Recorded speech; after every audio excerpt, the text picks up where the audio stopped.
कायनात की वसअतों और आखिरी हुदूद तक पहुँचने की जस्तजू में मसरूफ़ इंसान आज तक निज़ाम कायनात के बारे में तरह तरह के मफरूज़े और नज़रिए कायम करता और फिर वक्त के साथ उन्हें तब्दील करता आया है।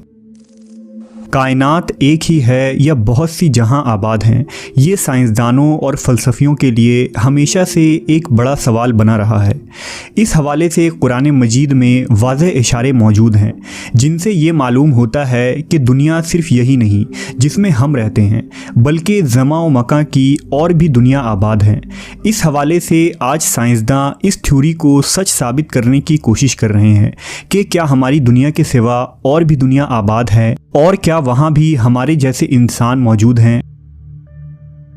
अल्लाह ने इस सवाल का जवाब देते हुए अपने मुक़द्दस किताब में फरमाया, अल्लाह वो है जिसने 7 आसमान पैदा किए और उनके मानिंद ज़मीनें भी, उनके दरमियान हुक्म नाजिल होता है ताकि तुम जान लो कि बेशक अल्लाह हर चीज़ पर कुदरत रखने वाला है। सहीहुल बुखारी और दीगर कुतुब अहादीस में इस आयत के ज़िमन में एक रिवायत मौजूद है कि मुफस्सिर कुरान हज़रत इब्ने अब्बास के पास एक शख्स आया और उसने सूरह तलाक़ की इस आयत की तफसीर पूछी। हज़रत इब्ने अब्बास खामोश रहे। उस शख्स ने दोबारा इसरार किया और पूछा कि आप इसकी वजाहत करने से गुरेज क्यों कर रहे हैं। इस पर हज़रत इब्ने अब्बास ने कहा कि 7 ज़मीनों से मुराद हमारी ही ज़मीन जैसी 7 और ज़मीनें हैं। हर ज़मीन पर हमारे पैगंबर मोहम्मद सल्लल्लाहु अलैहि वसल्लम की तरह एक रसूल आए हैं। हज़रत आदम की तरह वहाँ भी आदम, नूह की तरह उन ज़मीनों पर भी नूह, इसी तरह इब्राहीम, मूसा और ईसा अलैहिस्सलाम की तरह वहाँ भी नबी माबूस हुए। ये वो सवाल था जो आज से 1400 साल पहले हज़रत इब्ने अब्बास से कुरान की उस आयत की तफसीर के बारे में पूछा गया था। आज साइंसदान इस सवाल का जवाब साइंसी तरीके से दरियाफ्त करने के लिए सर जोड़ कर बैठे हैं। डॉक्टर मोरिस बुकाई की किताब इस्लाम, बाइबल और साइंस में उन्होंने लिखा है कि इनकी तहकीक के मुताबिक कुरान मजीद में 7 का अदद कसरत से इस्तेमाल किया गया है, जैसा कि यूनानी और रोमी भी 7 के अदद को अपने रूहानी और मजहबी उलूम में कसरत से ज़िक्र किया करते थे। लिहाजा मुमकिन है कि 7 ज़मीनों से मुराद ये हो कि हमारी ज़मीन की तरह ही और बहुत सी ज़मीनें कायनात में मौजूद हों, गो इंसान की उन तक रसाई नहीं। आज साइंस के मुताबिक बेशुमार दूसरे सैयारे और सूरज की तरह बेशुमार सितारे इस कायनात में बिखरी पड़ी हैं और हमारा निज़ाम शमसी इस पूरी कायनात का सिर्फ एक छोटा सा टुकड़ा भी नहीं है। दरअसल साहिल समुंदर में रेत के ज़र्रात कम हैं, मगर कायनात में प्लैनेट्स, सैयारे और सूरज वगैरह इससे कई ज़्यादा हैं। लेकिन कुरान मजीद की इस आयत की बात करें तो उलमा के दरमियान मुख्तलिफ नज़रियात और आरा पाई जाती हैं। कुछ उलमा का ख़याल है कि इससे मुराद 7 मुख्तलिफ ज़मीन और आसमान हैं, जबकि कुछ की राय ये है कि 7 कायनात एक दूसरे की हमशक्ल हैं। यानी अगर ज़ैद नामी एक आदमी इस ज़मीन पर मौजूद है तो वो मज़ीद 6 ज़मीनों पर भी मौजूद होगा। सूफिया कराम के यहाँ भी 7 ज़मीनों और आसमानों और 7 आदम व हव्वा का तस्वुर मिलता है। लिहाजा मशहूर सूफ़ी बुज़ुर्ग शेख इब्ने अरबी के मुतालिक एक मशहूर वाक़या नकल हुआ है। शेख इब्ने अरबी फरमाते हैं कि मैंने एक मरतबा एक ऐसी कौम के साथ बैतुल्लाह का तवाफ़ किया कि जिनको मैं नहीं जानता था।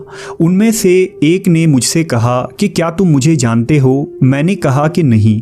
उसने कहा कि मैं तुम्हारे सबसे अव्वलीन आबाओ अजदाद में से हूँ। मैंने पूछा तुम्हें मरे हुए कितना अरसा गुजर चुका है? उसने कहा 40,000 साल से कुछ ज़्यादा। मैंने कहा आदम अलैहिस्सलाम को तो इतना ज़माना नहीं गुजरा।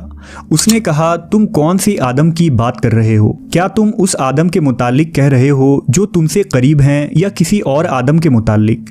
लिहाजा शेख इब्न अरबी फरमाते हैं कि मैंने जब उसकी ये बात सुनी तो मुझे वो हदीस याद आ गई कि इस कायनात में 7 ज़मीन 7 आसमान और हर ज़मीन पर आदम व हव्वा भेजे गए। अहले हिकमत ने 7 आसमानों और उनकी खुसूसियात को कुछ यूँ ज़िक्र किया है कि ज़मीन से आसमानी दुनिया की और एक आसमान से दूसरे आसमान की मुसाफत 500 साल के सफ़र की दूरी के बराबर है। और इसी तरह हर आसमान का अपना अपना हजम यानी वॉल्यूम है। पहला आसमान दूध से भी ज़्यादा सफ़ेद है, मगर कोहे काफ की सब्ज़ी की वजह से ये हरा नज़र आता है। इस आसमान का नाम रुकिया है। दूसरे आसमान का नाम फीदूम या माऊन है और वो ऐसे लोहे का है जिससे रोशनी की शुआएं फूटती हैं। तीसरे आसमान का नाम मलकूत या हायून है और वो तांबे का है। चौथे आसमान का नाम ज़ाहिरा है और वो आँखों में खैरगी पैदा करने वाली सफ़ेद चांदी से बना है। और 7वें आसमान का नाम लाबिया या दामिया है जो सुर्ख याकूत का है और उसी में बैतुल मामूर है। इसी तरह नबी करीम हज़रत मोहम्मद सल्लल्लाहु अलैहि वसल्लम का सफ़र मिराज इस बात का वाज़ह तरीन सबूत है कि हुजूर ने बुराक पर सफ़र करते हुए जिब्रील अमीन के साथ तमाम आसमानी रास्तों को पार किया, जिसके अंदर 7 आसमान भी शामिल था। और हुजूर ने तमाम आसमानों में पैगंबरों और रसूलों से मुलाकात की। जबकि 7 ज़मीनों और आसमानों की एक ताबीर जदीद नज़रिया मल्टीवर्स की शक्ल में दी जा सकती है। दरअसल हमारी इस ज़मीन में कुछ जानदार ऐसे हैं जिन्हें हम अपनी आँखों से देख सकते हैं, मसलन चौपाए जानवर, रेंगने वाले मखलूक और चरिंदो परिंद जो हमारे साथ इसी ज़मीन पर ज़िंदगी गुजारते हैं। जबकि कुछ जानदार ऐसे हैं जो हमारे नज़रों से भी ओझल हैं, मसलन खुर्दबीन मखलूक, वायरस और बैक्टीरिया वगैरह जिन्हें हम अपनी आँखों से नहीं देख सकते। बिल्कुल इसी तरह जिन्नात और फरिश्ते भी मौजूद हैं जिन्हें हम नहीं देख सकते क्योंकि उनका वजूद एक दूसरे डायमेंशन में है। इसी नज़रिए को मल्टीवर्स का नाम दिया जाता है, यानी इस कायनात की तरह की कायनात का वजूद होना, बावजूद इसके कि हम ना इस कायनात को देख सकते हैं ना कभी उसमें दाखिल हो सकते हैं। हदीस मुबारका के मुताबिक पहले आसमान के मुकाबले में दूसरा आसमान इतना बड़ा है जैसे किसी सहरा के दरमियान एक अंगूठी मौजूद हो और दूसरा तीसरे के सामने रेगिस्तान पर पड़े अंगूठी के बराबर है। इसी तरह तमाम 7 आसमान एक दूसरे से बड़ा और वसी है। 7 ज़मीनों और आसमानों की वुसअतों और सरहदों को ना ही इंसानी दिमाग समझ सकती है ना ही इसे बयान किया जा सकता है, लेकिन इन्हें तसव्वुर करके एक लफ्ज़ का मतलब ज़रूर समझा जा सकता है। अल्लाहु अकबर, यानी अल्लाह बहुत बड़ा है।